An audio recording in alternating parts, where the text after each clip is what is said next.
Spoiler Soul Land episode terakhir. Di episode 262, pertarungan berdarah tercipta. Kekaisaran Tiando menderita kerusakan parah akibat munculnya dewa raksasa Bibidong. Ada 4 orang paling berharga yang mati dari Kekaisaran Tiando. Yang pertama adalah Dugubo.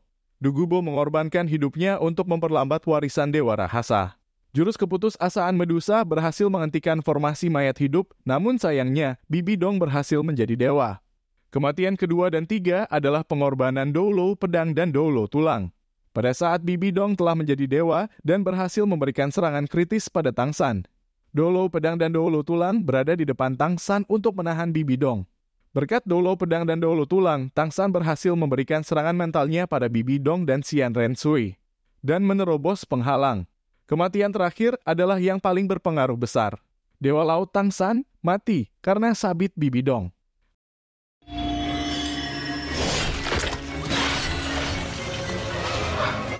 Hati Dewa Laut hancur dan kekuatan mental terkuras banyak.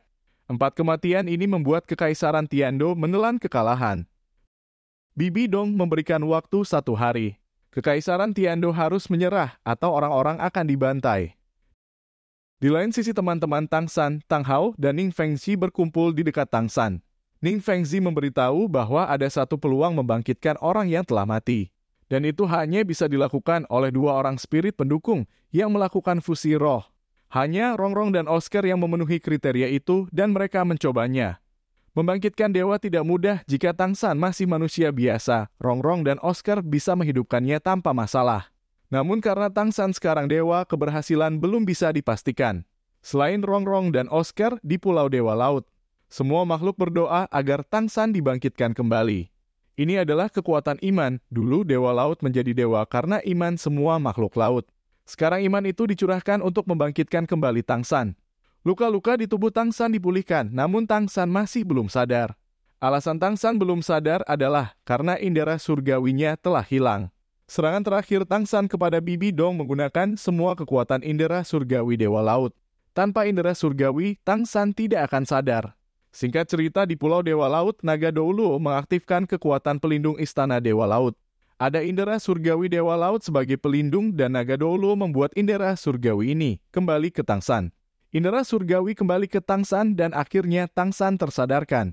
Tangsan memerlukan waktu untuk memulihkan kekuatannya dan lalu mencari cara menghadapi 2 dewa. Singkat cerita, Tangsan menemui kembali Bibidong dan Xian Rensui. Pertarungan kedua mereka. Menghadapi 2 dewa, Tangsan telah memikirkan beberapa cara. Dalam pertarungan melawan 2 dewa, Tangsan berhasil melukai Bibidong, tapi itu sudah upaya habis-habisan Tangsan. Setelah itu Tangsan diserang oleh Bibidong dan Xian Rensui.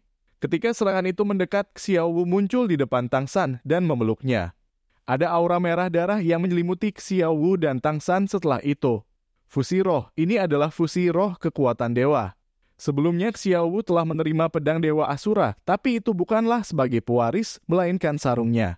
Istilahnya Xiao Wu adalah wadah agar Tangsan mendapatkan kekuatan Dewa Asura. Jadi Tangsan bisa menggunakan kekuatan dari 2 dewa, tapi dengan catatan Tangsan tidak bisa menggabungkan kekuatan 2 dewa secara bersamaan.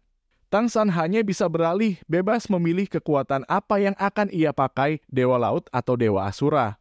Tidak bisa keduanya. Aura kuat penindas keluar dari Tangsan, semua orang ketakutan, terutama Bibidong. Dewa Asura adalah dewa pembantaian murni, ini adalah musuh alami dewa raksasa. Munculnya kekuatan Dewa Asura membuat Xian Rensui dan Bibidong kehilangan akal. Menghadapi Dewa Asura itu tidak mungkin, tapi mereka tetap harus melakukannya. Tangsan tidak akan mengampuni mereka, jadi mereka memilih untuk tetap berupaya bertarung. Xian Rensui membakar kekuatan dewanya, ini adalah kekuatan habis-habisan dewa malaikat. Entah berhasil atau tidak, Xian Rensui tidak akan menjadi dewa lagi setelah ini. Tangsan berhasil menepis serangan ini dan juga langsung balas menyerang menggunakan pedang Dewa Asura. Xian Rensui bukan dewa lagi dan pasrah di hadapan pedang Asura Tangsan. Tapi saat pedang Asura akan menembus tubuh Xian Rensui, Bibidong muncul dan menahan pedang Asura dengan tubuhnya. Satu tusukan, Bibidong sekarat dan jatuh ke tanah. Tangsan tidak kejam, Xian Rensui tidak lagi menjadi dewa dan Bibidong sekarat. Tangsan membiarkan mereka mengatakan persisahan. Grandmaster lalu datang melihat Bibidong untuk yang terakhir. Di sini Bibi Dong mengungkapkan rasa cintanya pada Grandmaster dan menceritakan kisahnya yang awalnya adalah gadis polos baik hati menjadi ratu sadis tanpa ampun. Itu dimulai dari guru Bibi Dong sendiri, Xian Sunji, ayah Xian Rensui. Agar Bibi Dong tetap berada di aula jiwa, Xian Sunji melakukan cara yang kotor dan memperkaos Bibi Dong. Karena itulah Bibi Dong membenci Xian Sunji, aula jiwa, dan bahkan dunia. Xian Rensui yang dilahirkan dari kejahatan itu juga sangat dibenci. Pada akhirnya Bibi Dong sadar bahwa anak yang lahir tidak bersalah dan untuk itu Bibi Dong meminta agar Tangsan membiarkan Xian Rensui tetap hidup. Tangsan setuju tidak ada lagi ancaman bagi kekaisaran Tiando, Tangsan juga tidak ingin lagi ikut campur dengan urusan dunia. Nah, satu kejahatan mengakibatkan kekacauan hanya karena bajingan Xian Sunji. Oke, ini adalah akhir dari novel Soul Land. Apakah nantinya versi Donghuanya akan sama seperti novelnya? Tunggu tayangan terakhir di Sabtu depan. Terima kasih sudah menonton dan sampai jumpa.